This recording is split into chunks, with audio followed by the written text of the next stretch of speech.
Good morning, good morning. It's so good to see you right here on Your World. It's Thursday, and it's all about Trendy Thursday right here on the show. But today we want to focus on a conversation that I think we've had, several times as far as young people are concerned and the Kenya that we want, and especially when it comes to access to capital and entrepreneurship and all the good stuff. Employment, unemployment as well. Like, it's a whole lot of conversation that we're going to discuss today on the show. So I hope that you stick around until the end, because the conversation is all about reviving the Kenya's economy, and we're looking at unlocking capital for young innovators. And again, you've heard this, I'm pretty sure, where they say the young people now are one of the best innovators that we have seen over time. But then again, the biggest hurdle for them is when it comes to accessing capital and also how they're utilizing the same capital. Okay, so we have an amazing panel this morning to answer all those questions, and at the same time we also have an amazing audience made up of young people who have those questions, that burning questions, and they really understand where the shoe pinches the most. So it's gonna be an amazing conversation. Stick around until the end of the show, and let me just introduce my guest for the day. And as per usual, we usually start on the side, okay? And we have Alfred Matthew, who is a financial planning expert. Good to see you. Good to have you on the show. How are you doing? Thank you so much. I'm well. Yourself? Karibu sana. Good. Yeah. Happy to be here. Alfred Matthew is my name. Yeah. Lead consultant and financial advisor. His Africa Insurance Agency, which is an intermediary of Absa Life and Old Mutual. I give people advice on investments. Right? Yeah. Very important, conversation today. So I'm happy that you're here to help these young people who are behind you. And there's the who are watching us at home. And we also have Ruth Kinyanjui, who's an economic and governance expert. Good to see you. Yes. I feel like saying Happy New Year to you. Not even Happy New Year, Happy New Year's, because it's been a number of years since you were here. Yes. How have you been? I'm so glad to be here and to see you. And you look well. Thank you. Thank you for making the time. Thank you so much. And we also have Isaac Kega, who is youth and empowerment expert. Good to see you. It's like there is such a balanced panel. And the best part is we have young people here so that you really know how to, deal with their issues and answer to their questions. So Karibu Sana, first time on the show, right? Yeah, first time. How are you feeling? I'm feeling great. Yeah. So maybe a bit of introduction is, I think I have many titles. Okay, go. First, I'm the principal of Powerland Project Academy, where we are a social impact organization, where we impact young Africans with in-demand tech skills, and not only train them, but also help them to get job opportunities and also create their own ventures. So that's what we do. Yeah. And also I'm a lecturer at Jomo Kenyatta University of Agriculture and Technology, and I'm an AI machine learning researcher. Yeah. By profession. So I'm saying I'm wearing many hats. Very hats, yes. And it's really good to see you. Good to have you on the show. Karibu Sana. We have, like I said, an amazing audience made up of young people with all the questions. Simujambia, woohoo, that's like we have an amazing audience. Then they're like, we're amazing. But it's so good to see you guys. Karibu Sana. We have a question for you this morning. And the question is very simple, but I really, really like the question, okay? And the question goes, so fill in the blank. If I had 500,000 Kenyan shillings, I would create ... So you fill in the blank, okay? If I had 500,000 Kenyan shillings, I would create. Then you tell us what you would create. And you know the drill by now at NTV Kenya across all board is how you can reach us. There you have it, fill in the blank. If I had 500,000 Kenyan shillings, or really if I had 500,000 shillings, okay, I would create, and then you tell us what you would create. We'll go through your feedback as we continue with the conversation right here on the show.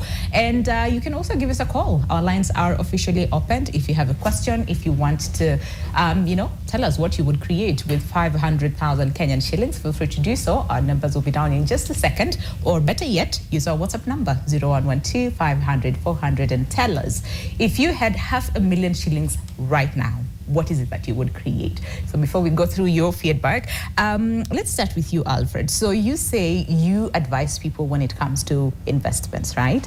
But really, can we just take stock as far as where we are as a country when it comes to young people and the conversations about investments versus saving versus, first of all, where is the money? Wasn't you who said last time, tuleteni pesa pa kwa ground, ndo tujue, so really, where are we when it comes to investments, and what sort of investments do you see young people, probably immersing themselves into now? My conversation is always centered around financial planning. Okay. And financial planning is basically the ability to manage your financial resources, your staggered financial resources, in order to achieve your various goals and aspirations. And it starts from individual level. Okay. Before you can have the national conversations, the members of the country or people within the country must be empowered to understand and to know how to socialize with their money. Okay. This is a conversation that a lot of people have ignored, and that is the reason why 97% of our Kenyan people are in their financial deathbed. What I mean by that is that a lot of people are walking to old age and to retirement empty-handed. No plans, no goals, lots of regrets. Yes. You're hoping that miracles will happen. You're not making your own effort or intervention to try and upskill. I mean, people are just there. Only 3% of Kenyans are financially well. Only 3%? And these are people who are not worried about tomorrow. They're not worried about the next 1 year, the next 5 years. They have secured it. Okay. So financial conversations are important for all of us in order to create certainty to the country's roadmap. Unfortunately, as I said, most people will start making efforts when they are nearly getting to the finish line. You'll see the young people think they have all the time. The biggest monster in the house has always been procrastination. We feel that these conversations need to be done tomorrow, not today. Today is too early. Yeah. Unfortunately, even today was in the future yesterday. Yes. Okay? Yeah. So when I look at procrastination, which I tell people, procrastination basically is like trying to fatten your cow on the market day. You had all the time to fatten the cow. It will but not, for some reason, people choose to do things 9th hour. This morning I had a conversation with some students from Strathmore University. Some 3 friends came together and I had talked to a few of them in the university and they were just making a follow-up. And that conversation that we had inspired me. Okay. That these guys are 20, 21, 2 of them are 21 and then there's a 20. Okay. And they are actually becoming now intentional on their individual roadmaps. They want to learn now. Okay. They feel that it's the right time to learn. But a lot of people have actually been through this phase. They have not done anything. They are now in their 40s, they are in their 50s. They have no clue. Okay. So I think, speaking to the young people, I think for me, this is a very, very valuable conversation that we're going to have today to try and upskill them, give them a good foundation so that even as they progress in their various career aspirations, they know what it takes and have a clear for them to roadmap. achieve. Because for us to achieve as a country, it is must start from the grassroots. And the grassroots is with the young people. Okay. That's where it starts. I see that. You know what? 3%? Yes. I am okay, and I want to come back to you to understand. So this 3%. What do they look like, and not what do they look like physically? Okay. But when you say they're not worried about the future, they're not worried about finances, they're not worried about anything, what exactly does that look like from, say, a young person's standpoint, that they can look at that person and say, you know what, I actually want to be like this person who's very financially secure and they are very secure about their future. True. But before that, Ruth, hey, now looking at at the environment that we are in, as a country, as a continent, and as a globe as well, many young people would say, you know what, it's not, we are trying, but the environment is not conducive. The policies are not supporting us to achieve, that, what do we call it, like financial security that we are. We're trying to look for capital. We can't. The loans are just, too high, and the interest rate is also too high. So what sort of environment do we have as a country, and where are we in terms of just taking stock when it comes to young people, investments, access to capital? All right. Yeah. Thank you so much. I'm so happy to see you and seeing how the show has grown. Thank you. And I will, I'm more of a strategist. When they talk about economy and governance. Both of them strategizing basically on that. And when I look at the economy of this country, and I normally say again and again, and I like speaking from a point of hope. Why do I do that? Because this country is enough for everyone. Yes, we can say there are limited opportunities in Africa. However, this country is enough, has enough resources to cater for everyone, not only the 3% that he's talking about, but even the 97% majority who are youth, actually more than 40, almost 40% right now are young people. And what needs to be done now, one of the things that needs is to just ensure that public planning is done in a realistic manner. Okay. And we have seen that push coming from the last year's budget and this year's budget, and people saying now we do not want you to be budgeting for us. We are here to be involved in the process. In the process. And that is why the whole conversation about public participation should be put on the table, cleared, and not vague anything in between, because everyone is involved. Yeah. This country is for everyone. Yes. This country is for the young people.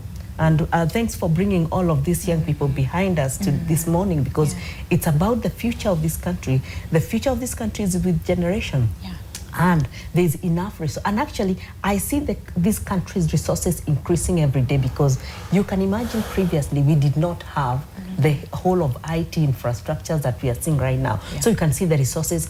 I was just going through an article that had been written by one of the African billionaires, and they were saying Kenya has to be studied differently, because first, if the biggest AI learning country is Kenya. Yani, we have gone beyond China and the whole of US, looking at how other countries are big. We are a small country. And not only the usage of AI, but even the going into wanting to develop their own AI, you know, for that will meet them. And also the fact that M-Pesa has never been understood anywhere else in the world. It's an area, our resources are increasing more of a hub that is going to be the future of even not only the continent but the world. Yes. So you can see how bright people are.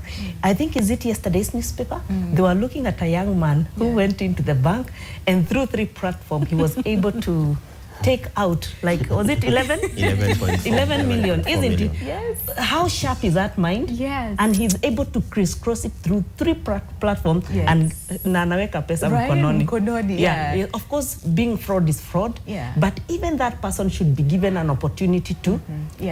Because he's a, you know, their brains are working, you know, and we have so much, meaning that our brains are the biggest resources we are having right now. Yeah. But now, with that in mind now, then we come now to the other basic things that we want, that necessitates the procedures and processes for the country to run to ensure that people have money in the pocket. And one of the things is, of course, managing our debts, which we haven't managed, and it's a big thing. The fact that planning has to be realistic, very realistic. And realistic goes from a national level to an individual level, like he's saying. Yes. When it comes to you, make sure that your plans are realistic. I'm not looking at your life and thinking, how can I jump from here to where you are? You know, very realistic. And also understanding that growth is a process. Number 3 also is counties. Counties are the power engine to overturn and be able to realize the resources that have not been real, the virgin resources, turn that around and start, it's like diversification, ensuring that different resources are reaching to the people. But also one of the things that I'll add on top of there is making the ease of doing business in Kenya. I think we've had people complain. The other time we were having a small fight with Tanzania. The other time people are saying, you understand, Yes. Making ease of doing, and also ensuring that Kenyans are so much comfortable in their country first, before waende kukimbilia the resources in other countries, because they will do that. They will do that. I mean, you've had this conversation, so when people say, you go to Tanzania, they do not like Kenyans, because Kenyans, when they get there, it's like, you don't take advantage of, you know, whatever, say, resources and opportunities that are there to expand themselves. And we'll come back to you there to understand how do we do that, because we've had these conversations time and time again. Young people are saying, listen, invite us to the table, or if you don't, we'll bring our table and we'll sit and our chairs and we'll be part of that conversation. And they brought, they did all those things. And before we go on a break, very quickly, Isaac, to you, in terms of just understand, because again, you interact a lot with the young people.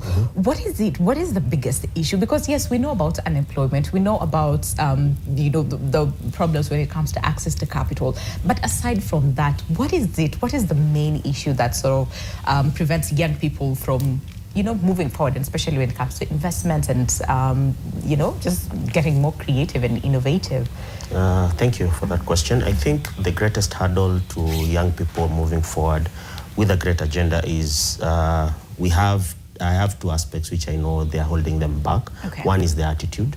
Sometimes the attitude is one of the biggest hindrance factor, whereby a youth might look at this investment, or innovation or opportunity, and they might seem it's just so minimal, because they want to move from 0 to 100 within a few seconds, and life is not like that. Investment is not like that. Investment is progressive over time. Yeah. Even training, when you're training, when you're doing your education, you have to take like over 4 years or 5 years to finish your education so that you can go to the next level. Yeah. So I think one thing is that perception and attitude which has to change for the youth. Okay. The second thing is, when you're creating an innovation, whom are you creating it for? And honestly speaking, right now, as Ruth has put it, 40% of the total population of Kenya is youth. But if a youth is building a solution, I'm not going to target the Gen Z, I'm going to target the Gen Alpha, because those will be the next customers who are coming to consume that product. So it's basically looking at the future. Okay. Most of us just consider here the baseline here, the now. I want to eat now, I want to sleep now, but you have to look at the future and be able to plan your future accordingly. And then another big issue which is also affecting, although this is not on the side of the youth, but I believe it's our whole educational system and everything, financial literacy education. Yeah. We have to look at it. Yeah. We have to be able to tell the youth, and even in the universities and colleges and TVETs, this is how you should be able to spend your money and everything. Okay. Yeah. So we see these gaps. Okay. And that's where we as Powerland Project come in. So we offer the in-demand tech skills, we offer the work readiness skills, and we also offer this financial literacy. Okay. And the other thing which we also do is, if you have a very good venture, we shall try and hook you up with grants, so that you can be able to take your venture to the next level. So that's how at Powerland Project we do it like that. Yeah. Listen, there was a time, was it just like last week or 2 weeks, before, where there's a whole lot of conversation about grants. They're like, don't give us grants, we don't want grants, just give us the money. And it has been cut off actually. Right? A lot. Yeah. So when we come back then from the break, we really want to dig deeper in understanding. When we say grants, for example, do we have secure, I would say, either return policy for the young people that they can easily do business, like you said, ease of business right here in the country, especially for the young people, is not as favorable. So then how do we make sure that young people are more invested in, being creative, being, innovative, but at the same time also, encourage them to do that based on the environment that we have here in the country. So there's so much to come on the other side of the break, but just a reminder on the question of the day, and that is fill in the blanks, okay? So if I had 500,000 shillings today, I would create, that is the question that we are asking you. If I had 500,000 shillings, I would create ... You tell us, what would you create? We'll go through your feedback after the break on our social media handles at NTV Kenya across all board. Our WhatsApp number 0112 500 400, or better yet, give us a call and tell us, what would you create if you were given 500,000 Kenyan shillings right now. See you after the break. Welcome back to the show. And just in case you're tuning in right now, the conversation today is all about reviving Kenya's economy, and we're looking at unlocking capital for young innovators. And what exactly does that look like? I mean, before the break, there's a whole lot of conversation starting from where are we as a country? Is the environment, conducive enough for young innovators here in the country? Is there ease of doing business, or are we still struggling? And there's a whole lot of conversation about the biggest hurdles, one of them being attitude, the attitude that the young people have, and especially when it comes to investments and innovation. But at the same time, what are you innovating and who are you innovating it for? So some of the things to think about. But even as you do that, the question of the day today is fill in the blanks. If I had 500,000 Kenyan shillings, I would create, then you fill in the blanks, okay? So if you had 500,000 Kenyan shillings, what would you create? That is the question that we're asking you this morning. And engage with us, like we said, at NTV Kenya across all board, and tag me as well at Lubembe_Winnie. Give us a call. Our lines are officially open, or use our WhatsApp number 0112 500 400 and tell us really, if you had 500,000 Kenyan shillings, what would you create? If I had 500,000 Kenyan shillings, I would create ... So we'll go through your feedback in just a second. But Alfred, 3%, what do they look like? What is it that they they embody? Can we just look at that in a second? Because most young people, they'll tell you, I want to be rich, I want to be wealthy, I want to be in a situation where I don't have to worry about money. But then again, they tell you, but now we don't have that money, okay? Yeah. So can we paint a picture of this 3%, the people who are financially stable, they do not have to worry about the future? What do they look like? When it comes to financial discipline, I want to talk about something called smart investing. Okay. A smart investor has a very clear financial strategy. Okay. And it's good that individuals ask themselves a simple question: what is my investment narrative? Do I want to make a sacrifice today and have better tomorrow, or would I rather enjoy now and suffer tomorrow? When it comes to financial planning, I normally tell people that you got to be intentional. There are three aspects of your financial planning that you need to bring to the table. One, your goals, Okay. your expenses, and your money. The three have to meet in a table. Okay. And you, as the owner of the money, have to be the one chairing the meeting. Okay. In the absence of intervention, expenses will manage the meeting. Okay. Now, with smart investors, they have a roadmap that has got 5 steps. And this is now what differentiates the 97 from the 3%. From the 3%, yeah. The first thing that I know is that they have upped their financial literacy. And I'm happy to hear the panelists talking about financial literacy levels in Kenya, which have for the longest time been wanting. The levels are very, very, very, very, very low. Yeah. So financial literacy, one has got to be very intentional. You've got many avenues through which you can learn matters of investments. The second thing is to ensure that you have goals. And especially here I'm talking to young people. Yeah. Goals, you must have financial goals. And unlike the ordinary people, ensure that your goals are smart goals. Smart goals are specific goals, they are measurable, they are achievable, they are realistic, they are time-bound. That's the same things that are being told in school. Yeah, day in, day out, yeah. The Kenyan masses have goals that are vague, goals that are not defined. There are no timelines, no budget implications. Yeah. So that is why they're not going to achieve anything. The third thing is to have a budget. Yeah. We don't like that term. I mean, I'm going to say it speaks for self. When you think about budget, it's just, yeah. The saddest reality, especially with the young people, is that they budget with the money they don't have. Okay. That is why somebody is given a job today and they want to be in the level of their CEO within 6 months. And some of them actually want to get there through the shortcuts. Okay. I'm not trying to preach a gospel of patience, a gospel of discipline, knowing that Rome was not built in a day. You just have to go through the normal fundamentals. Okay? So you must have a budget. Okay. And because God is not going to give you all the resources that you need at a particular time, you have to go to the next step in your budget. Come up with what we call a scale of preference. Okay. In a scale of preference, you have many goals, itemize them, and put them in order of their priority. Must I start with a pension or should I start with the money market? Okay.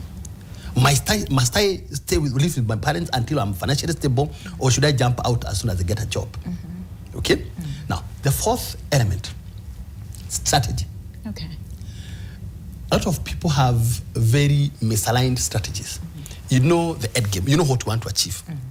But how to get there, a lot of people are not going to get it right because the strategy is wrong. Okay. You might have the resources now, you might have the ideas now, but if your strategy towards the realization of the goal is not aligned, you not get there. And I'm telling people, by the way, today, even as you think through your strategy, can you ensure its alignment with your Christian principles? Okay. We are busy criticizing everyone in the country, Yeah. busy criticizing politicians. But how are we doing it ourselves in our small ways? Okay. You could be running a kiosk, you could be running a small time business. What level of integrity have you manifested in that operation? The final element is what you call the starting. A lot of people go to boardrooms, they come up with good strategic plans, good strategic ideas, they have the budget. The only problem, they'll never get started.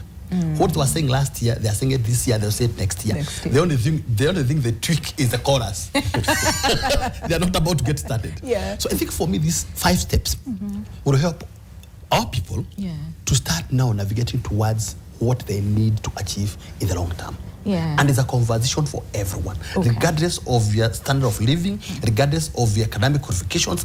I think everyone has to have their mindset right to know that this is the only way we can achieve it, even as a country. Even as a Let's country, not just criticize those people. In our space, let us What start is doing. it that And we I'm very, can very, very do? happy that Yeah. I've seen lots of interventions coming from the young people. They have better access to information than ourselves. That's true. These people, you ask a question like this, within 3 minutes, either through the social media, they have the answer. Yeah. For me, I'll be struggling, calling my neighbors and friends and my former classmates, getting Asking the them answer. all these questions, they have the answer. So is it what you're saying is what differentiates then the 3% from the 97%. That's discipline. In terms of the discipline and Yes. also taking action instead of just, and also making like smart goals and smart investments. Yes. Now, the biggest question would be, the attitude, and especially like we talked about, you know, the young people, we've been conditioned to think, the people with the money, either they're corrupt, you know, waliba, walifanya hiso. So there's a whole lot of how we were socialized versus the reality versus what we need to work on. So then how do we shift this? Just not just as young people, but even as a country, what are some of these tools, what are some of these resources that we need to really just, first of all, work on our attitude as a people, and then, you know, everything else sort of falls in place? I think it's a lot of work, but maybe I look at the last few decades, and I maybe think the narrative was a bit different, because still people believed in working hard. However, there has been a frustration that has been coming from certain areas that really frustrate the people, not only maybe, not really in a way of disturbing the status quo in the right way, but maybe just making people just feel like they are not able to do anything after that. And I can give an example. Look at agriculture, for example. There are a lot of development that have come from that sector.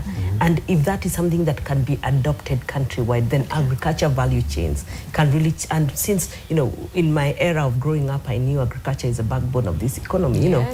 And I'm just giving agriculture as an example, and now comparing with all other sectors. So then, even if there's going to be changes in the way things are done, then what should people use, so that then we not say that we gave them sand instead of fertilizer, and then we frustrated their crop, then there were losses, and somebody was left without knowing what to do. You understand, yeah? So there has to be ways to ensure that Mwananchi can be able to move on from whatever is happening, and there are avenues for moving on, you know, and that gives hope as a country. And this happens both up, all the way from up, all the way to down, because some of these value chain goes all the way down. That is number one. So I think the narrative is, the narrative previously was very different, because there were ways out. And one of the things that they, as things change, I think there has to be ways out in the way we bring up our sector. When we say in terms of maybe say giving hope, why have young people now felt like they do not have anyone, and their narrative has wanted to, like, you know, because that narrative has been shaped in the last like 10, 15 years or 20 years that you can get rich quick if you work with ABCD, you know, when it's not true. And also the disciplines around that time have also gone really, really down. However, foundation, without anything without a foundation, at some point, at a different season, will break down. Whether it's issues with mental health, that like we can see manifesting a lot, you know, anything that doesn't have right foundation will manifest in a negative way at some point. And that is why insisting on a process that grows or enables your growth works. And I'll give an example. For example, you know what, whenever a strategy has to work, one thing, you become realistic. And like he's saying, personal strategy is not something that has really been insisted in this country in terms of I can aspire to be, but I can maybe look at Winnie and think I can easily get to where she is just like that. Ignoring other things that have enabled you to be there. We cannot ignore foundations, things that needs to be done, education, you know, information, discipline, you know, and discipline cuts across. I normally see even some communities and regions even have a lot of insistence on it, because without it, you will grow all the way you can, but just be sure you'll come down at some point. So, and we cannot build the society based on things that do not really have proper foundation where people can be able to stand. So all those things, of course, they are not, they might not be able, foundation is not something you show. Actually, when I do training for corporates, when you draw that graph, you draw an iceberg showing on top, but the foundation goes, you know that graph that I know it's a common graph. And with that in mind now, we cannot ignore things that needs to be done. You've talked about somebody giving somebody 500,000. So that person is lucky to get 500,000. That is a scenario, but is in a normal curve. That is not the scenario. You will start from nothing. I've had people, or I've seen astute businessmen start from 5,000 as hawkers in this town and grow to become really, because they are patient enough with some, because dreams, whether you have the 500,000 or you have 1,000. Dreams, as long we move from paper and mindset and we remove them into a mind to what he has talked about, implementation. Yes. Even as a people, as a government, as corporates, if we move everything from paper or whatever is in our mind and we start doing. Because, you know, Maslow, I know you all know that case. People generally dislike work, and implementation is where the work is. So it does not matter whether you have 500,000 or 1,000. You will succeed if the right attitude, the right discipline, and you're willing to put your hands dirty. Or maybe we should have asked, if you had 1,000 shillings, what would you create? Just to see. Because the scenario, and most of the time people think, me when I get that, this, maybe I'm talking to 1 million sahi. And then you give them 100 shillings. Right? They will misuse it more than that one who has that one. Yes. So it starts with the small, and how are you managing the small? Would sort of like influence how you'll manage the big. But hey, 500,000, watch at one airport. We're dreaming big today, okay? But Isaac, really, then, so understanding the hurdles that you talked about, attitude, who are you innovating for? Then what are some of these opportunities, even as we prepare to open the floor for questions, what are these opportunities that are available that young people can tap into? Young innovators probably who are watching us this morning and thinking, let me have this brilliant idea. So what are some of these opportunities that they can, tap into? So thank you. Before I answer that question, I remember my co-panelist here, they mentioned about the strategy, the discipline, and there was another aspect which you mentioned, which was about the money, which you don't, like you have put that question like of 500. But I think we are missing the whole narrative here. It's not about the money. It's about what can you actually be able to deliver. Okay. Do you have a service? Do you have a product? Do you have the skill? Because a person is not going to give you money for nothing. You have to show something. You have to show something. So it all goes down now to how we train the youth, how we are able to impact the necessary knowledge for them to be able to come up with these innovative ideas and all of that. And one key thing which I would like to throw the ball back to the people behind me here, most of us don't like doing a bit of research. We never. We go to YouTube. You just go and look at the music videos there. You don't want to do any research. But YouTube is the largest open university in the world. And you can be able to learn anything on YouTube. So what is stopping you from learning that skill or craft on YouTube? And another thing, research borders also down on knowing your community. Because one of your greatest people who will buy into your product will be people living in your community. So you have to look at the problems your communities are suffering from or they are going through. And then look at, can I be able to create an innovative solution to be able to tackle this problem? Then from there now you can be able to come up with the money models and everything so that you can be able to go and even look for people out there to fund your projects so that you can be able to sell your product. And I believe there was one time, I know there are a lot of projects going around in Kibera. A lot of projects. So why is there money going to Kibera and not going to this other part of the country? Because the youth there have realized that we have problems within our community. So we need to find a way of solving these problems. So the main thing which we have to look at is, one, the training. What are we training for? We have to be very specific in what we are training for. So, and I like that you have realized that we are in the age of tech. We are in the age of AI. But do you know we have blockchain? Crypto. How many of you have invested in cryptocurrency? We'll ask that. Silence. Silence. You see now, we have that tunnel vision, but with research you should be able to open up your mind and be able to see where is the world headed to. Where is the world headed to, and where do I need to put up my innovation, and from that innovation, where do I need to start up my investment? So training now comes back again. And so we have to look at where do all these training institutions, like, for example, ourselves, like Powerland, what do we do? So we come and we say, hey, we have to come up with a quick turnaround course. We have AI Safari.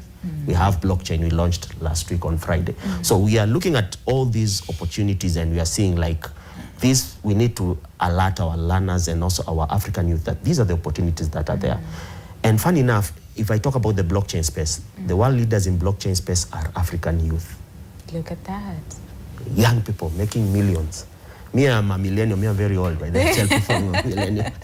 But these people are making good money, and it's very legit and everything. So it's basically understanding how can I be able to know maybe about blockchain and AI, and then be able to see how to make money out of it. Yeah. The other thing is big corporations and even government should stop working in silos. We should be able to partner and be able to offer these opportunities to these youth. I'll give you a very good case example. We did a partnership with Kilifi County. We graduated over 350 of their learners last year.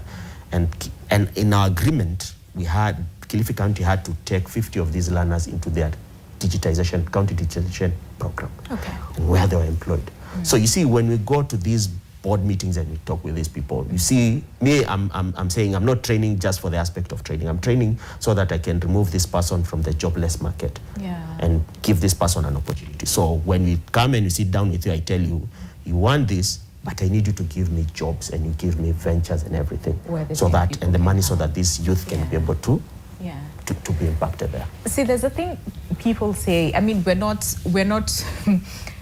all born creators, you know. We're not all born as innovators. We're not all born as leaders. We're not all born as entrepreneurs. So I think the biggest question would be, so then how do I understand, say, my strengths and what I can offer, instead of, we're all entrepreneurs, sisi wote tunaenda huko. Or innovation, we all go there. Or there's this, like what you're saying, cryptocurrency, sisi wote tunaingia huko. How do I get to that point where I really understand where my strengths lie and you know, what I can do and still, you know, earn something without necessarily being in an office or being employed. But before that, can we have a few questions? Because I can see here our time is far much spent. We're due on a break in like, say, 3 or 4 minutes. But yes, can we, okay, go. And start with your name. Good morning. Good morning. My name is Steve Mugo.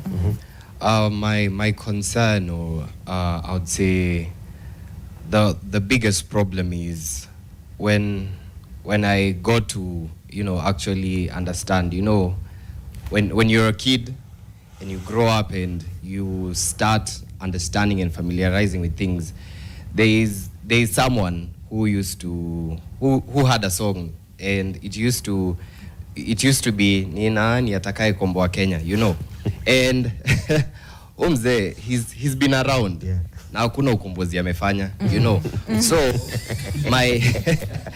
my only concern is, we've been told not to criticize.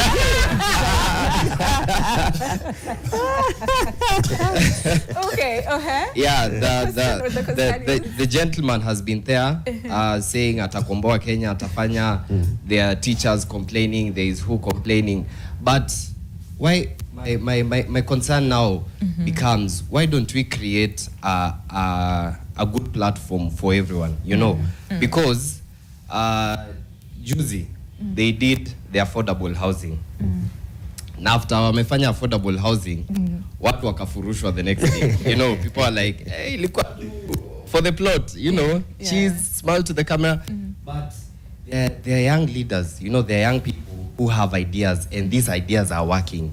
You see, he's talked about blockchain, you know, cryptocurrency, Bitcoin and all that. It's working. So why doesn't like the government create opportunities and platforms to allow the youth to sit down, we interact, share these ideas, and because you have done it your way for the past, I don't know how many years, why don't we try and do it our way? Okay, I see that. Ruth, I think that's more for you on the governance and policy part of it. Okay, another one burning question, Rakaraka, we're going to break, and then I think we'll come back and answer them, so please just note them down. And then also point out who you're directing your question to, okay? And short and sweet. Musiaze Timbuktu. Go. Good morning. Good morning. So, I want to ask Alfred? Mr. Alfred a question. You have told us that it's not all about the capital, but in our current world, when you want to do a business, first of all, you have to identify the business, you plan, and you have a strategic planning and whatever. But now you get that maybe majority of the youths are earning between 15,000 to 25,000. And you have other expenses, and you have to save so that you can start a business that has a capital of 50,000. Then you have that 50,000. You go to ask for a shop. You are told to pay a goodwill, which is about 120,000. Then you get stranded. Then you get that those 50,000 cannot help you. How can we do, or how can the government of Kenya have a plan that can help the youth to start a business? Because majority of youth want to do business. Yes. Okay, I see that. Okay, all right. One more question. Okay, go and please start with your name. Good morning. Good morning. I'm Yvonne Yvonne, Dinda. please speak closer to the mic. Yeah. I'm Yvonne Dinda. And it's sad how the youths are only given hope instead of the 500,000. Okay. Now we're asking today. We are told suffer now, you will enjoy later. Yeah. So my question is it true? Okay. Yeah. Is it true to what? Suffer now? Like and suffer then, now, you will enjoy later. Yeah. Okay. Yeah. Alfred ulituambia we suffer now and enjoy later. Okay.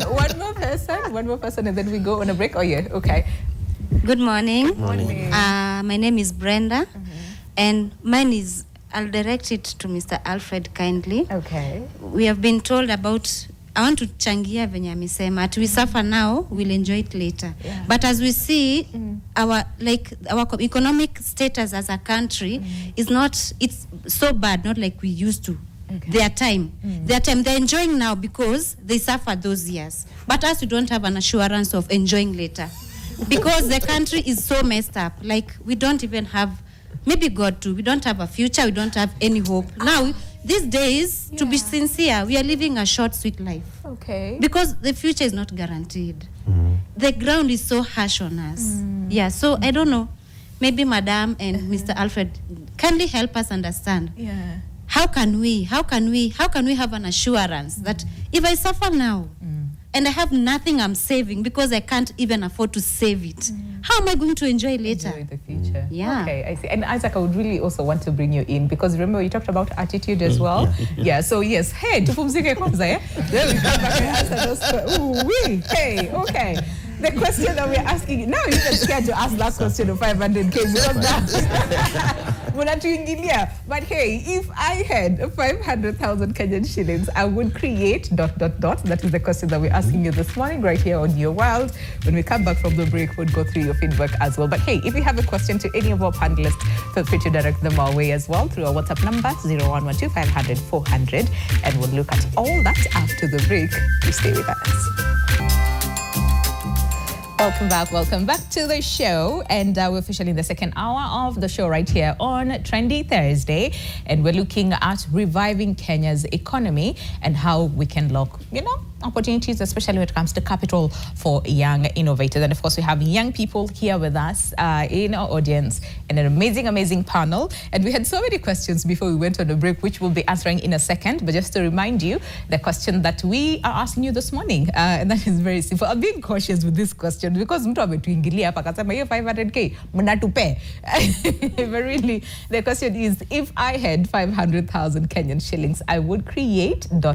So you fill in the blanks, okay? If I had 500,000 Kenyan shillings, I would create ...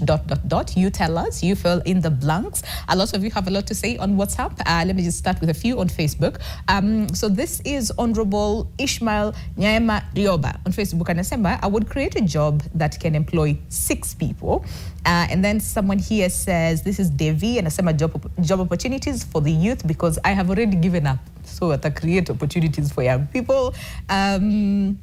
And then Mwambela Faith, and an orphanage where I can raise at least 10 kids, which is good. That's really good, giving back to the society.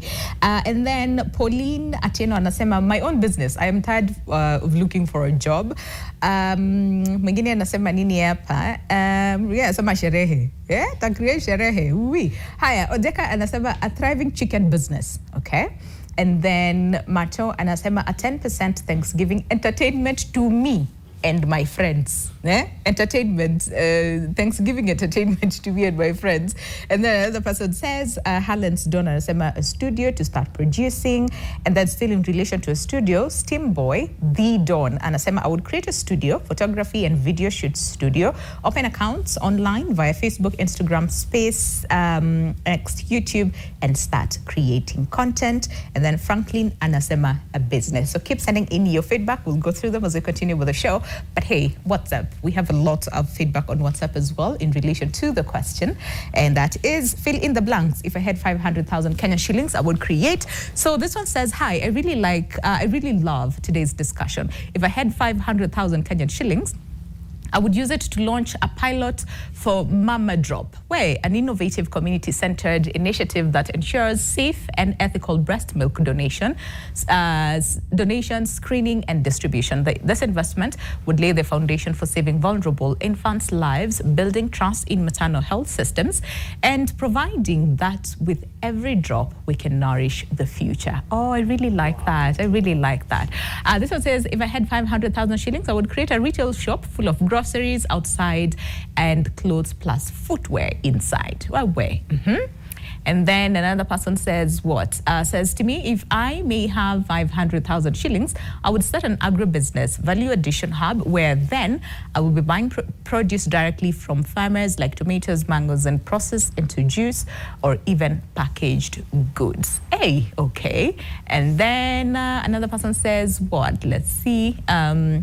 And then continues to say, thereafter, I will create an employment to our young youth, okay? And then this one says, if I had 500,000 shillings, I would create an agricultural hub, preferably in Nairobi County, to tap on the vast majority of unemployed youth aged 18 to 30. The hub would engage the youth in production of short-term horticulture crops. The youth would be taken into the hub for a period of 2 years to allow for fresh intakes, and they will be given lunch, a daily stipend, and once the produce is sold, something to see them have a smooth transition from the hub, equipped with knowledge and skills to enable them become useful members of the society. Wow, okay. This one says, the chief panelist is talking about financial strategy. How do you attract finances? Question one. That says, I think skills are key to success. We need primary skills that support manufacturing. What we currently praise ourselves for are secondary skills like mobile phone app writing. Secondary skills are dependent on primary skills that manufacture the mobile phone. It means that without the mobile phone, your app writing flops. We therefore must be able, what is it? I can't see. Yes, we must be able to manufacture the mobile. Then we move on to writing apps. China and India have emerged from poverty and dependence because they are able to manufacture. Please, when talking about innovation, put emphasis on creating and manufacturing. And also says, please ask the panelists how the miraculous artificial intelligence make Kenya food sufficient. Don't tell me how AI can deceive and fix images. Okay, interesting. Okay, do we have one more, or we can answer? Okay, so can we answer the ones that were sent, and then there's this one here, AI. Do you want to tackle that? AI let me fix tackle food security. Let me tackle that one before I forget. Okay. So I think for about artificial intelligence, there's this whole misconception about AI. Yeah. And the problem comes from the aspect that we are more of consumers than developers. Okay. But you see, there is an aspect of development which people are not looking at. So let me give you a good example. Yeah. We have smart agriculture. Combine AI with IoT. You can have a smart, what do you call this, greenhouse. And whereby you can be able to improve the crop yield within your greenhouse or even within your farm. Yeah. So it's basically, as I said, it's all about research. So when you are going out there and you're just knowing that AI is about ChatGPT, then my friend, and actually editing. ChatGPT, you're just scratching 0.1%. Nowadays we have, if I go now to my own realm of tech, we have vibe coding, whereby I just go to this application, I tell it, hey, create for me a website that I can be able to sell my produce, blah, blah, blah, integrate M-Pesa payment in it, and it does that in 3 minutes. Okay. And I'm able to deploy the application and I'm able to start trading. So I think the whole misconception here is people have to move that narrative from being consumers to implementers. And the only way you can be able to do that is through research. Yes. And apart from research is also by doing implementation, looking out for these training hubs like ours, Palan, Oringa. I'll talk about everyone, where they can be able to go and get these in-demand tech skills and be able to develop their own solutions. Yeah. So here's the thing, and people, we have to be very careful. Like, when I'm looking at the way Kenya is consuming technology, I think we are 10 years behind the world. Okay. Honestly speaking, right now, the world has moved beyond the LLMs and everything. We are going to agentic AI, Zapier and innate automation. Now, if you go to these call centers, nowadays call centers, I think in the near like 5 years time from now, there'll be no need of employing people in the call centers. Yeah. So we need people to be able to do those automation. That is money. Yes. We need to have people who sell insurance to be able to use agents. That is money. So it's all about how you're going to do your research, the knowledge that you're going to get it so that you can be able to implement that solution. I see. So for him, talking about, he should go and read about smart agriculture, research about smart agriculture, see the innovations that is coming out from these, AI. even from Powerland, from JQuat, there are so many innovations. If you go to Northeastern there, all these innovations have been implemented there. And that's why you will go and realize maybe in the next 3 or 4 years, Northeastern will be the food basket of Kenya.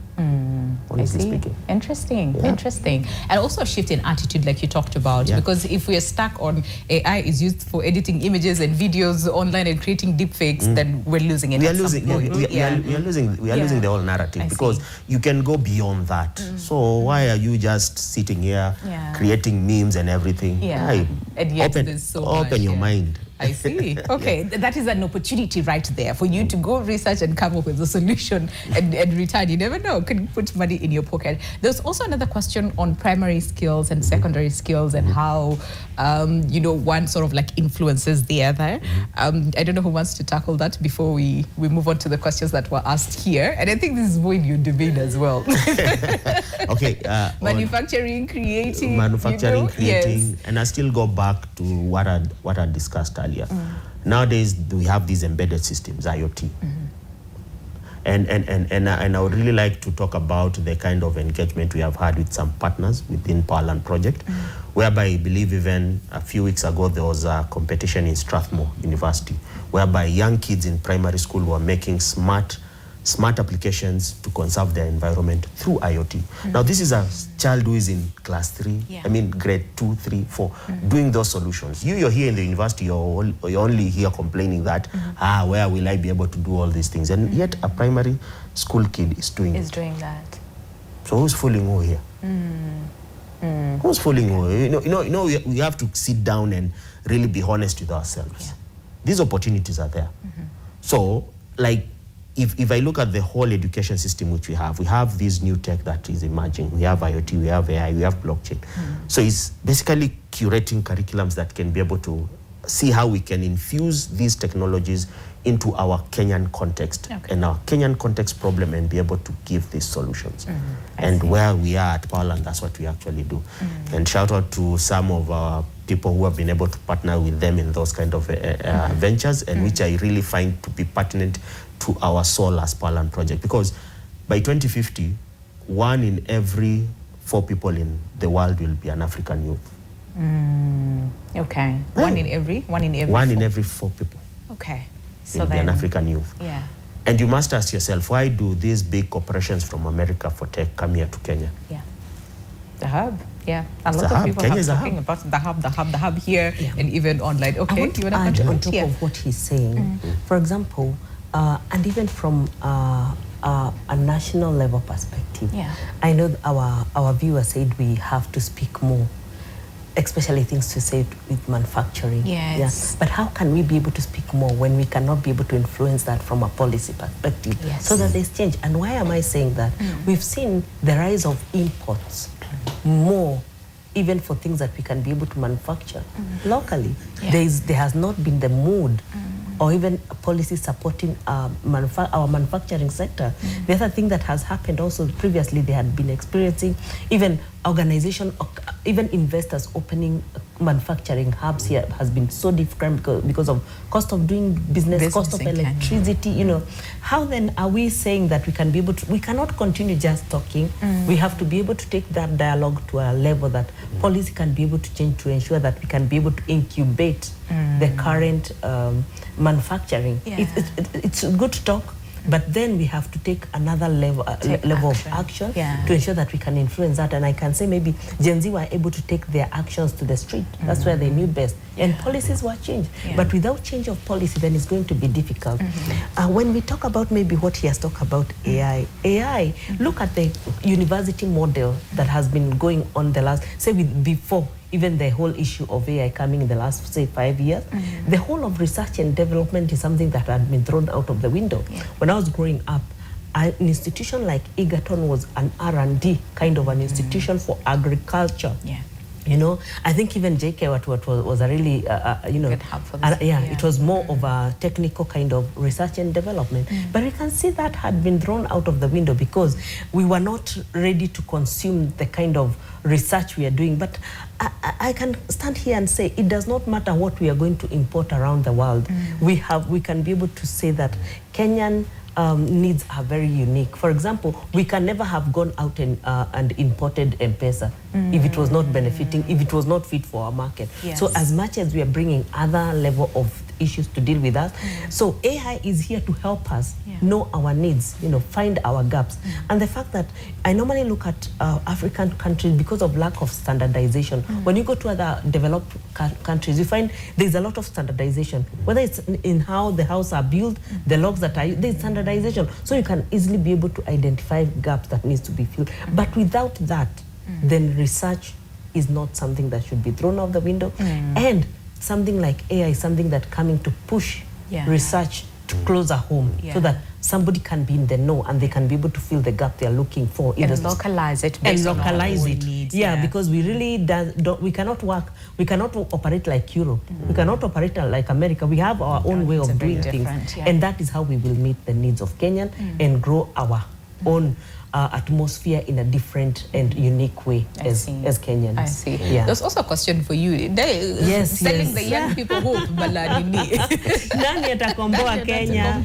You know, I think that is a very good question, Winnie. I mean, I really felt it when the young man just projected it. And as we stand here, as we sit in this show this morning, bado nani atakomboa Kenya, you know, because, you know, Gen Zs are coming to a level of, but there has to be something that will turn around things because it means that the environment is assist. Nothing has changed since that song was sung 10, 20 years ago. Nothing, it means that even if there could be small, nothing has been changed. That calls out for, I hear that young man calling out for leadership that can turn on, you know, something that is people-centered kind of leadership that can listen to the voice of the people, number one. That number two, that can see the needs of the people. That number three, that can see the resources that are in this country and still turn around for the need of the people of this country.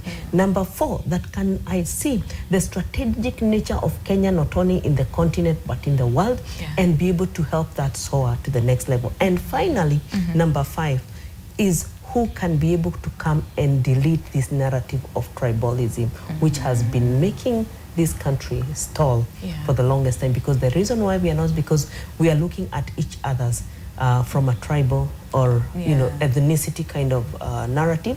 If you come from here, you come from here, you know, and the you can be disadvantaged. It doesn't matter whether maybe because you are the best in that field, you know, and because, you know, those are some of the things. I can call them the barbaric way of now doing things.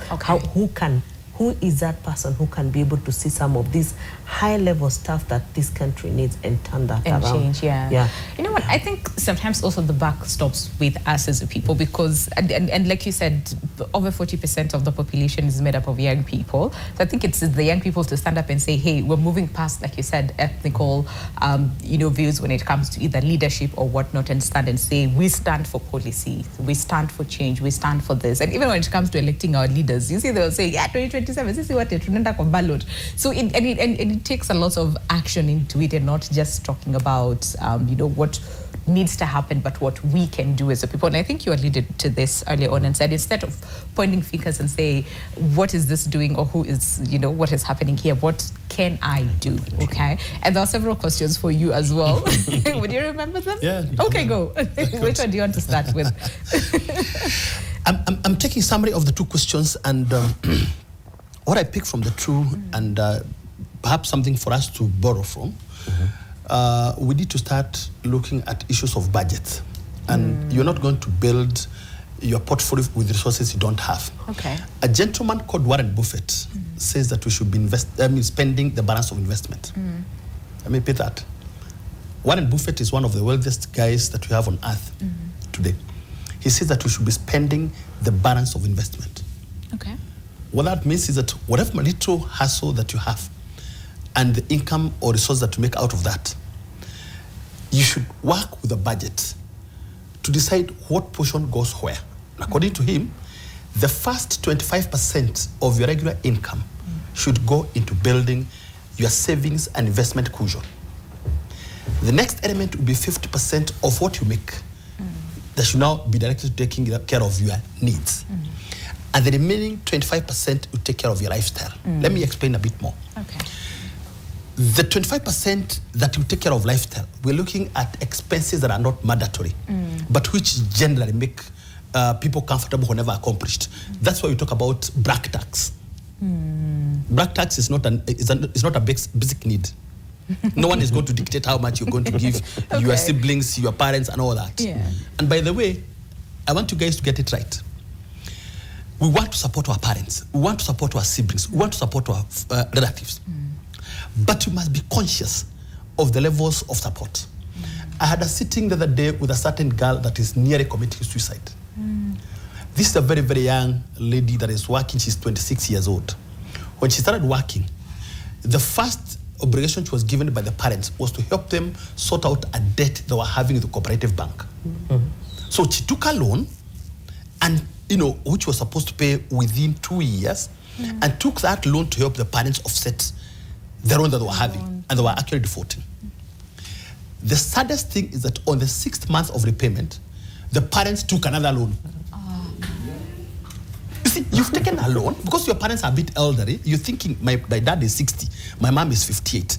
They are here struggling with a loan. These guys are not going to have a good retirement because this is messing them. Yeah. Even their credibility is being questioned. So let me take a loan because I'm a firstborn.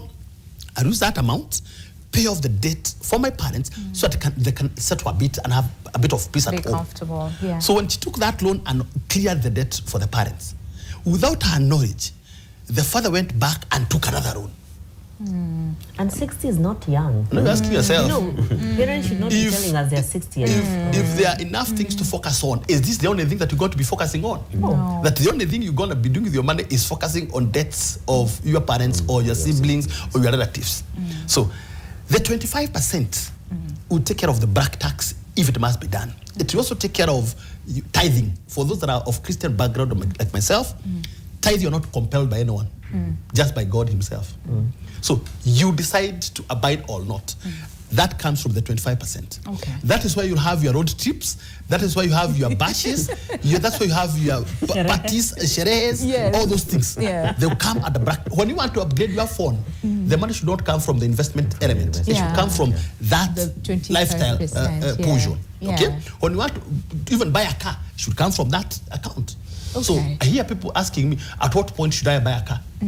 It is when your lifestyle account is fat enough to sustain a car. Okay. Are you getting it? It is when your lifestyle account is fat enough to buy and sustain a car. Yeah. But Don't buy a car that you can't sustain. That's what people are doing these days, just for show off, to tell people, the world, that you're doing well. You divert money that was meant for your emergencies, money that was meant for your own medium-term investments. You pushed it into buying a lifestyle, thing, like a car. And then thereafter, everything else is messed up. Yeah. Now, let me talk about the needs. I said 50% of your income should take care of your needs. And these needs are those expenses that you're not able to do without. They are compulsory. They are must. If you find yourself spending more than 50% of your income on needs, then you're living above means. You need to do a lifestyle audit. The young people, again, that's an area that you have to focus on. what portion of my income, whether in business, from business or employment, am I spending on my needs? Is it 50%? Is it above 50%? If you're actually on 50% and above, you're headed to failure financially.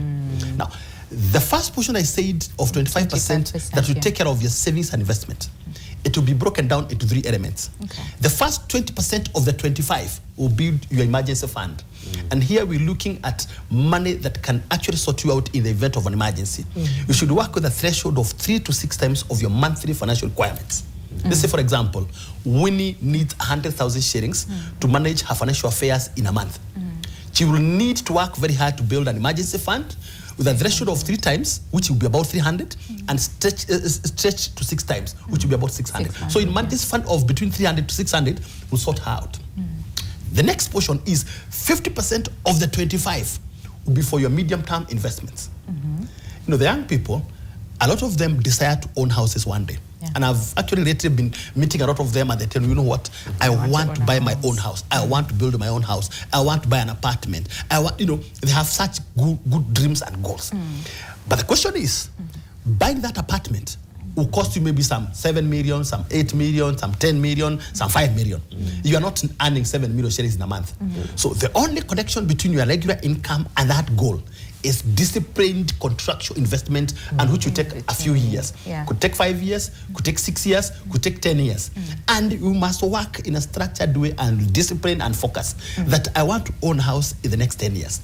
Between now and the next 10 years, I'll get into this contractual investment where I'll be contributing a certain amount of money, and so that by the 10th year, I will have a lump sum that can then be able to buy or build for me the house. The problem here is that a lot of people lack discipline. To them, 10 years is such a long time. 8 years is such a long time. 5 years is such a long time. I will tell you, ladies and gentlemen, it is exactly 29 years today from the date I sat in a graduation square. I laughed at my father when he was 55. I thought he was the oldest man. Today, I'm near to that age. Even you guys, today you are 22, 23 years. But you also come to 50 years. And whatever I'm telling you today, somebody might not even tell you. The bulk of the friends that you meet will help you in spending, not in investing. But you remember this one day that, by the way, had I started off this contractual investment for 5 years, today is the 5th year I'll be having that lump sum, and that would have bought for me a plot on which I was going to build my house. Let me talk about the remaining portion. I've talked about the 20, which is going to emergency, 50 that is going to contractual investment. And that's where you educate your children. That's why you have goals such as buying and building houses. That is why you want to even build capital for starting a business if you're employed for now. Then the remaining 30% is for long-term retirement investment. So the question comes in now. I am only 22 years. Isn't it too early for me to start thinking about retirement? Let me tell you what. Your retirement journey began the day you started working. Whether you're working in a business or whether you're employed, that is the day your retirement journey began. 1998, when I started working, my own boss then told me, with a small salary, I was earning about 12,000 bob. And that was a gross pay, translating to about 10,970 something in net after tax. My boss told me, Alfred, you told me that you are a firstborn in a family, yes or not? I said, yes. You got to be the one that is going to turn the situation of your family around. Can you start your investments now? With only 10,900 net, my boss helped me to work around some numbers, and that brought me to a savings of 3,000 shillings that time. And I do remember there are enough of my friends that were together in campus, and who, when I shared that information, they thought, one, it was too early. Secondly, you've not even enjoyed life. How do you start investing on the first day? When are you going to enjoy life? So for them, they started enjoying life that time. They were going to Carnival. And for those of you that don't know, Carnival was a place that you go on a Friday, pay 1,000 shillings at the entrance, and they would put a badge on your hand. With that badge, with only 1,000, you'll be allowed to go and dance till dawn. You eat and drink, except alcohol for that matter. And a lot of the young people were going to Carnival. Let me tell you what, so many years later, a lot of the people that inculcated a bad culture of just spending on lifestyle, they are unable to run away from it, but now time is catching up with them. So I want to tell you today, as my good young brothers and sisters, at this stage of your life, it doesn't matter how much you're making. Allow that budget formula in your life. Because I didn't talk about a certain income. I only said 25% to go to savings and investment. 50% take care of your needs. And 25% just that. If you're earning 20,000, start there. If you're earning 25,000, start there. If you're earning 100,000, start there. You do that budget formula will help you to change your financial discipline, and it will also change your attitude. Because even a lady said here that they have lost hope. Yes. I think for me, you need to correct that statement. Whoever said that point, you need to correct it. Let us not lose hope. And there's a lot of life ahead of us. Yes. And does the suffer now, enjoy later make sense now, based on what he said? Makes sense, yeah? Okay, I know we're thinking and doing a lot of introspection right now from there. But then again, there's also the whole concept about, we were told 20-30, what is that? 50-20-30 rule? Like it's a lot of rules and rules. And now you come with 25-50-25. Now we're like, Sasa, what do we do? We'll come back and then really analyze the practicality of that, and especially for that young innovator who's watching us, how do they use that then to help themselves when it comes to capital and whatnot? There's so much to come on the other side of the break, plus the question that we're asking you today, that is, if I had 500,000 Kenyan shillings, I would create, and then you tell us what you'd create, okay? We'll come back and also go through your feedback after the break. Do stay with us. All right.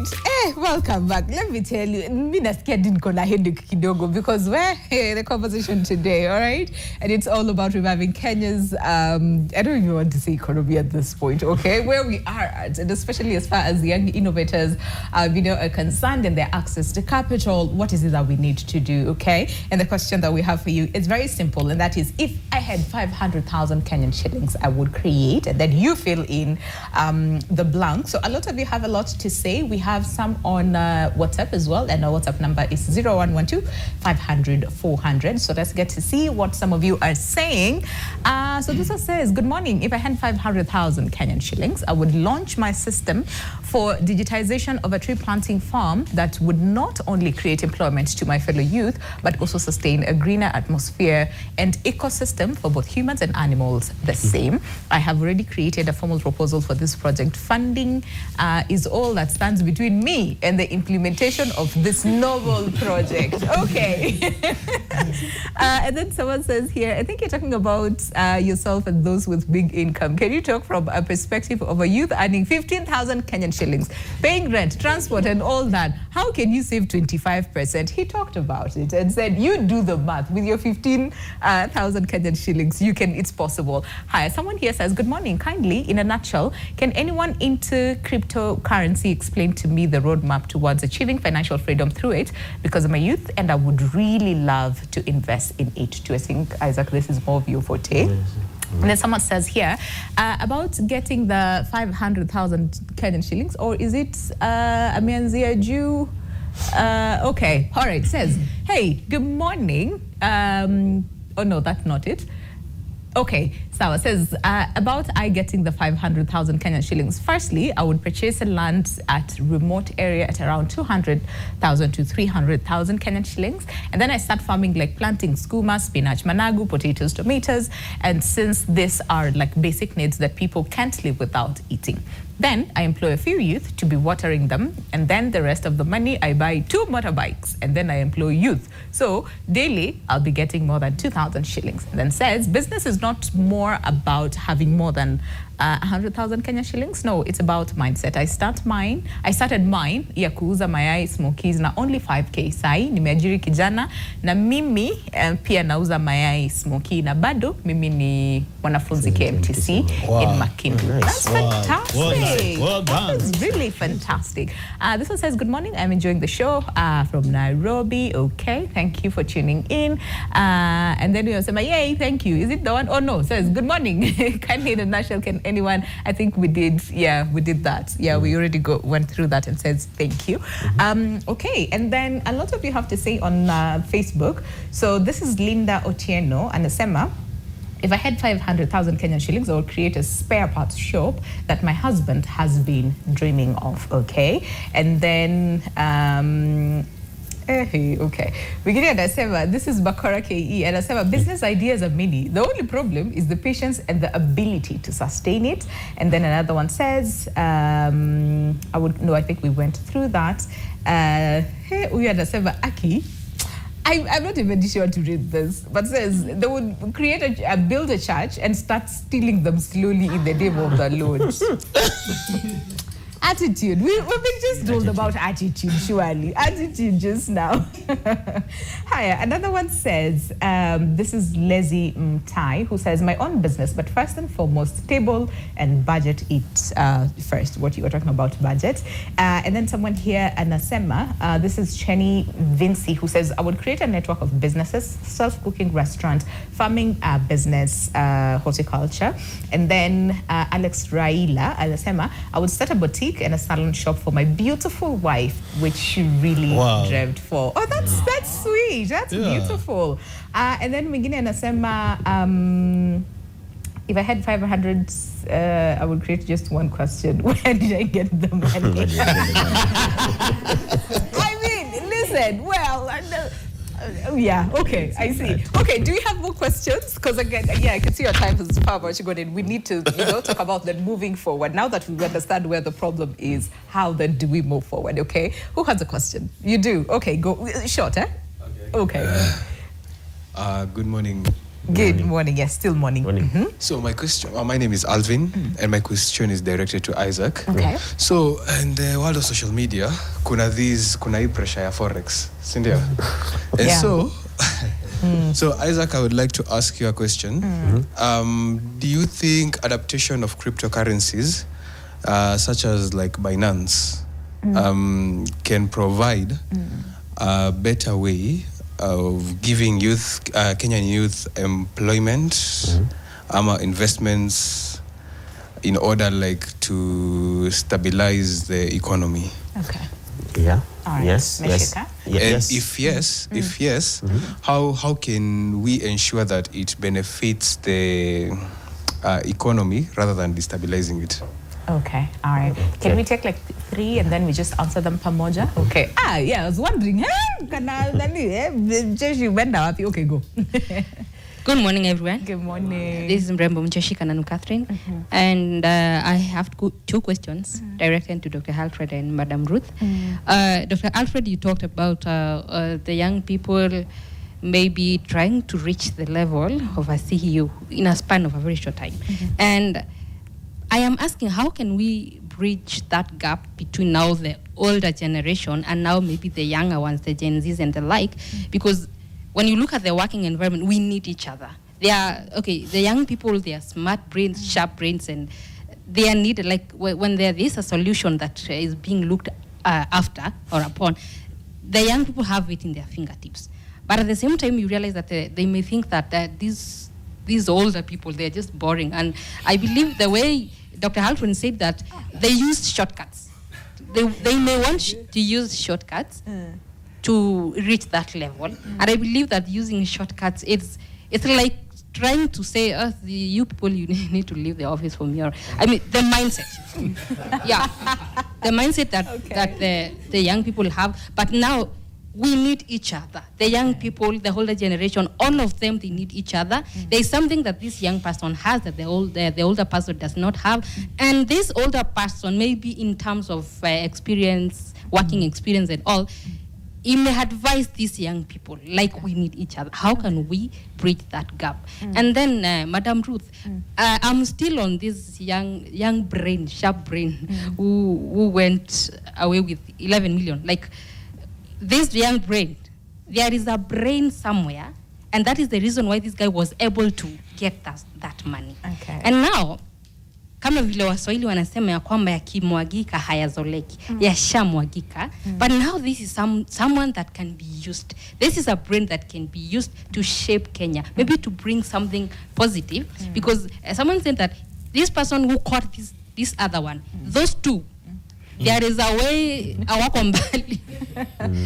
Mwizi akampata mwizi mwenzake. Like the two, they are needed somewhere. They are needed to bring change. So, what can be done? How can we get those brains? Because now the crime is a crime, and imprisoning and all that. But now, what can we do instead of now holding these brains somewhere in a dark room?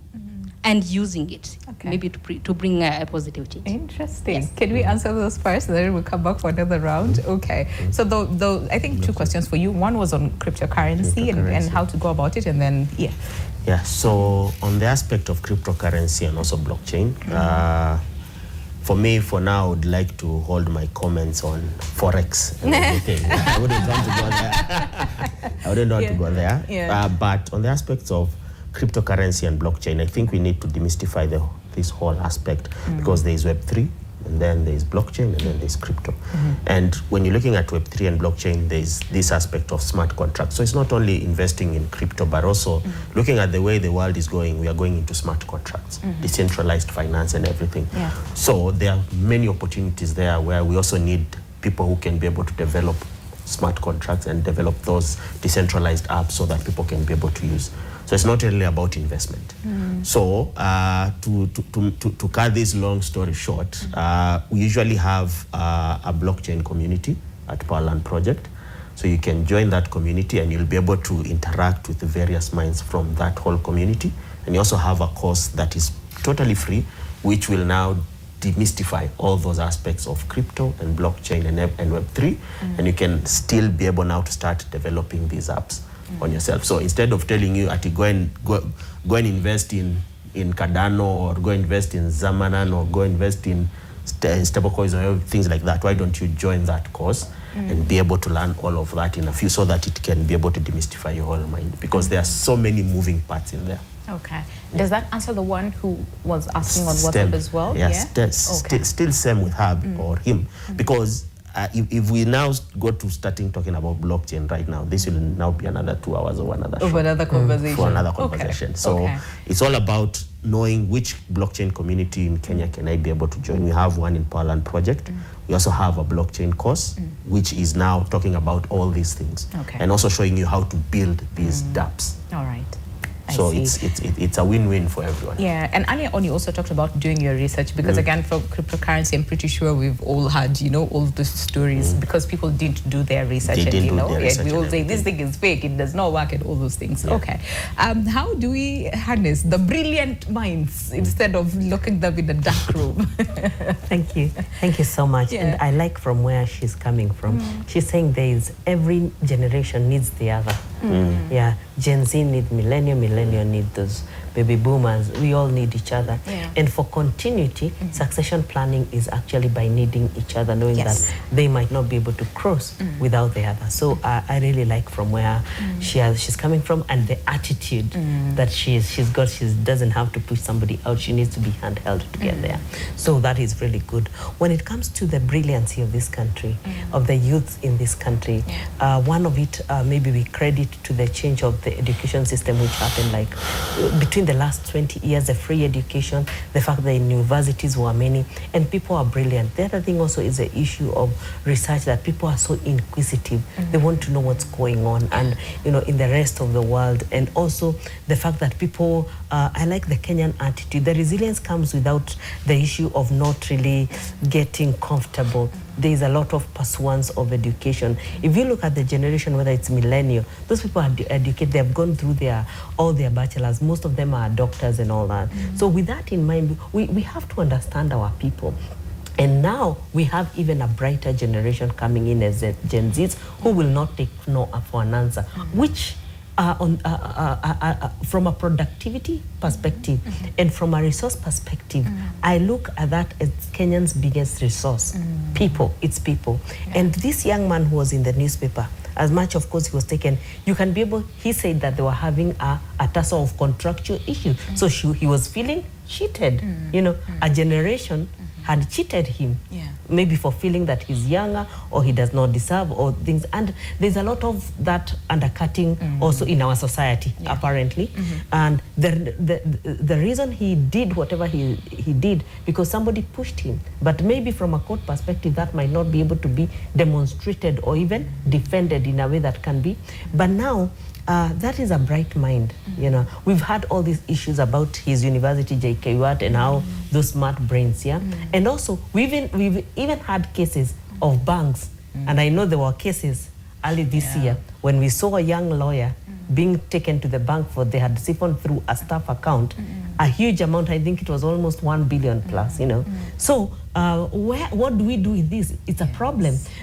We have the whole issue of let's say AI and also digitization, which is with us now. We cannot ignore it. We cannot leave it. Organizations need digitization. You as a person need to be, and in our bringing up, depending on your concentration, you identify area that you can take advantage. Data protection, all these things are coming as a result of digitization. But now we cannot then say that 1-2 cases can all, you know, there has, even from a judiciary kind of perspective, I would want to know, because it deals a lot with the law that has been enacted or done before, cases that have been, how are they done so that to be president of the current people who are going through such a case, so that it is not taken from a traditional perspective, it is listened and actually adjudicated from a very an area of really finding fault where it is. And that is why I'm saying, Winnie, some of these dialogue are not to be left as such. They should be taken to national dialogue. And change of policy so that talents can also be preserved.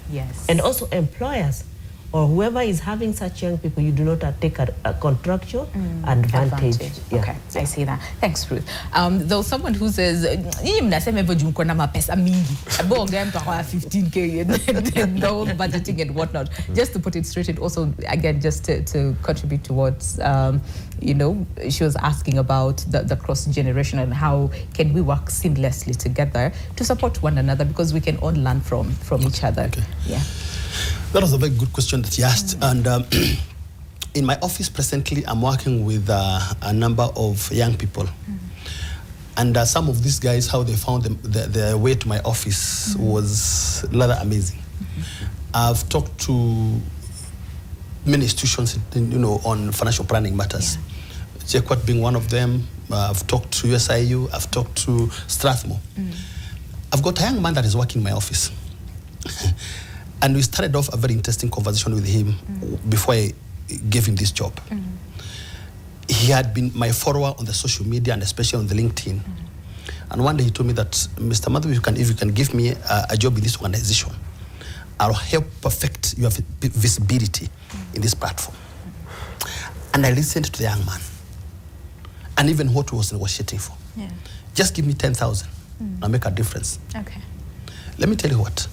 It's been less than 5 months to move him from the 10,000 he requested for to 25. One of the things that I've picked up from the young people is that some of them are very, very diligent and they work very hard. There's another group that doesn't work. The bulk of their time they spend it doing their own things in the office. They'll be on social media, not for anything that will add value to the business. We say in these days, lazima ujitume. Lazima ujitume. You can even be able to identify an opportunity in an organization, go and present your case. And you realize that most of these organizations are actually willing to give you a job. They say that the greatest obstacle you have on your path is yourself. Get out of that cocoon and tell yourself, I can actually do it. Go and add value to. You can even go on an internship. You know you are qualified, go on an internship. Use that opportunity to show the organization that you can actually deliver on some certain areas of your competence. And that is how you get into this job. The other thing, maybe it's a challenge to even the government, is we've got people that have overstayed in the jobs. I don't know at what point these young people are then going to be absorbed by the job market. If some people are going to be working up to the age of 70. You're already toothless and still insisting on staying in the office. So if I was speaking to the government today, I would be telling them, please guys, at some certain stage, I'm seeing a lot of people renegotiating the government on the retirement age. It previously was 60. It's been 60 for the longest time. And I've seen people from different sectors go to the government to try and appeal. Can we look at this, maybe an allowed 65, 63? That would be good, but where are we taking these ones? So for me, 60, don't allow anyone working for the public sector to go beyond, because that is the only sure way you can give these people hope. The ones that are losing hope, the moment you start getting lead of the ones that are retiring, allow them to retire. They had all the time to build the retirement funds. Now it's time for these guys to take over. That is a challenge, and I believe even the government, through its own mechanisms, they're actually going to address these things. And I think that's, I mean, it's a fair ask. It's a fair ask. Okay, can I take that as your parting shot, because that was really good. Thank you. Ruth and Isaac, you each have like 10 seconds in terms of then moving forward. Now, understanding where we are at and with the challenges that the young people have and the young innovators. So then moving forward, you talked about planning and budget planning and involving the young people, but then how do we implement? Because a lot of people say we have the best policies, but implementation is where there's a big challenge. So I don't know if 10 seconds is enough. Yeah, thank you, Winnie. I don't think even implementation is a problem. Just as we look at Gen Zs and feel they have an attitude, also is the attitude from up there, the attitude to implement. So all of us, whether it's Gen Zs, whether it's the older generation, whether it's people in leadership, there has to be a change of attitude. Attitude is what will enable, it will be an enabler to implementation. I like that, I really like that. Okay, so Isaac, attitude, who are you, what are you innovating and who are you innovating for? And also just harnessing the power of technology to either create opportunities for ourselves or also create opportunities for other people. How do we do that? So it's very simple. For the youth, learn and unlearn. Learn and unlearn. There are those things which they are holding you back, and learn them. Learn new skills. Join programs which like ourselves we are offering, so that you can be able to learn your skills. We have, funny enough, we have, not funny, but we have a 1 million dev flagship program which we are looking to train 1 million Africans by the year 2050. Oh, wow. And it's free. 16-week program just to come and learn tech. We have an AI program which is free. We have a blockchain program which is free. So just go to our website, look at those programs, be able to see which one fits your bill, and then join.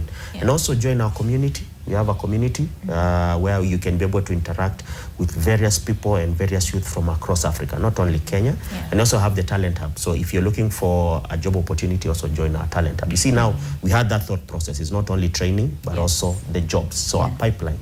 So that's what at Powerland Project we are doing. So join these communities. As I said, learn and actually learn first the bad behaviors of having bad attitudes and everything, then able to learn tech. I like that. I really like that. Thank you so much. And just a few feedback from the question of the day, of the 500,000 shillings. If you had it, what would you create? John Carriston, at 500K in 1 month, I would make a profit with 1 million. In 1 year and employing 20 people. Okay, goals, okay. Emmanuel Wenda anasema a freelance platform. King Maronya anasema create a new job. Jama Joffrey anasema a small business to provide jobs for young people. And then Brian Munyasi anasema poultry farm, join politics and become the president later. Why? Okay.